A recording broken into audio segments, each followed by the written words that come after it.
కోర్టులో తుది తీర్పు ఇచ్చిన తర్వాత ఎవరైనా ఆ తీర్పు ప్రకారం నడుచుకోకపోతే ఏమి చేయాలి?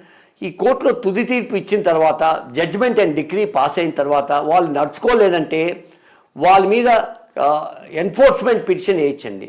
ఈపీ అని అంటారండి. ఎన్ఫోర్స్మెంట్ పిటిషన్ మీ కోర్టు వారి ముందు ఫైల్ చేసి వాళ్ళ ఆస్తులు ఏమైనా ఉన్నాయంటే జప్తు చేసుకోవచ్చండి. లేకపోతే శాలరీ ఏమున్నాయంటే ఆయనకి ఆ శాలరీ అమౌంట్ కూడా జప్తు చేసుకోవచ్చండి ఎన్ఫోర్స్మెంట్ పిటిషన్లు. సార్, స్త్రీలకు మరియు పురుషులకు చట్టపరంగా ఏమైనా వ్యత్యాసాలు ఉన్నాయా లేదా ఎవరైనా సమానమేనా? అందరూ సమానమే. స్త్రీ ఉండని పురుషుడు ఉండని అందరూ సమానమే చట్టం ముందు. సార్, ఒక వ్యక్తి ఒకసారి దొంగతనం చేసినా పలుమార్లు చేసినా శిక్షలు ఒకేలా ఉంటాయా? అది డిపెండ్స్ అపాన్ ద కేస్ అండి. ఒక్కొక్కసారి ఈరోజు బంగారం కొట్టేయచ్చు, రేపు పొద్దున బండి కొట్టేయచ్చు. దేని దానికి ఎఫ్ఐఆర్ ఉంటుందండి, దేని దానికి శిక్షలు ఉంటాయండి. ఏ ఎఫ్ఐఆర్కి దాని తగ్గ శిక్ష ఉంటాయి. ఇది డిఫరెంట్ కేసెస్ కాబట్టి. సార్, దీర్ఘకాలిక వ్యాధులతో బాధపడే వ్యక్తులకు శిక్షలో ఏమైనా వెసులుబాటు ఉంటుందా? దీర్ఘకాలిక వ్యాధులతో బాధపడే వాళ్ళంటే శిక్షలో ఏం అడుగుతారు, మీరు ఇంకేమైనా చెప్పుకోవాలా జడ్జిమెంట్ పాస్ అయ్యే ముందు.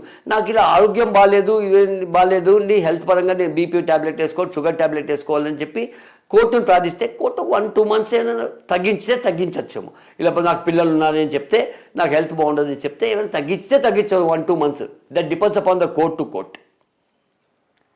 సార్, ఎటువంటి సందర్భాలలో కోర్టు బెయిల్ ఇస్తుంది? ప్రైమా ఫేసి ప్రూవ్ అవ్వాలండి. బెయిల్ అంటే ప్రైమా ఫేసి అలిగేషన్ లెవెల్ చేశారు ఎవరైతే కంప్లైనెంట్, అది కేసు అలిగేషన్స్ అన్ని చాలా సీరియస్గా ఉన్నాయంటే కోర్టు వాళ్ళు ఇవ్వరండి bail. And number of days లేదా ఛార్జ్షీట్ ఫైల్ చేశాక అయినా కొంతమంది ఇస్తుంటారండి. ఇప్పుడు ప్రైమా ఫేసి అలిగేషన్స్ ఎక్కువ ఉన్నాయనుకోని ఇమీడియట్గా కోర్టు గ్రాంట్ చేయదండి. లేకపోతే ఆ అలిగేషన్స్ వితిన్ 7 years లోపు పనిష్మెంట్ అంటే 41 years ఏఆర్పిసి కింద నోటీస్ ఇచ్చి వాళ్ళకి స్టేషన్ బెయిలే గ్రాంట్ చేస్తారండి పోలీస్ వాళ్ళు. సార్, స్టేషన్ బెయిల్ అంటే ఏమిటి? ఇది ఏ ఏ సందర్భాలలో ఇస్తారు? వీటి పరిమితాలు ఏమిటి? ఎస్, ఇప్పుడే మాట్లాడుతున్న స్టేషన్ బెయిల్ గురించి. స్టేషన్ బెయిల్ అంటే ఏ శిక్ష అయినా వితిన్ 7 years లోపు పనిష్మెంట్ ఉందనుకోండి, వాళ్ళు ఇమీడియట్గా పోలీస్ వాళ్ళు వాళ్ళ ఆధార్ కార్డు ఏమో తీసుకొని అడ్రస్ ప్రూఫ్ ఆధార్ కార్డు తీసుకొని స్టేషన్ ఎస్హెచ్ఓ వాళ్ళే బెయిల్ ఇవ్వడం జరుగుతుంది, ఇన్స్పెక్టర్ ఎస్హెచ్ఓ. సార్, తీవ్రమైన నేరాలకు అత్యధికంగా వేసే శిక్షలు వివరాలు? డిపెండ్స్ అండి. ఇప్పుడు మర్డర్ కేసు ఉందనుకోండి, మర్డర్ కేసుకి ఒక రకం శిక్ష లైఫ్ ఇంప్రిజన్మెంట్ ఉంటుంది, లేకపోతే సమ్ 10 years 20 years ఉంటుందండి.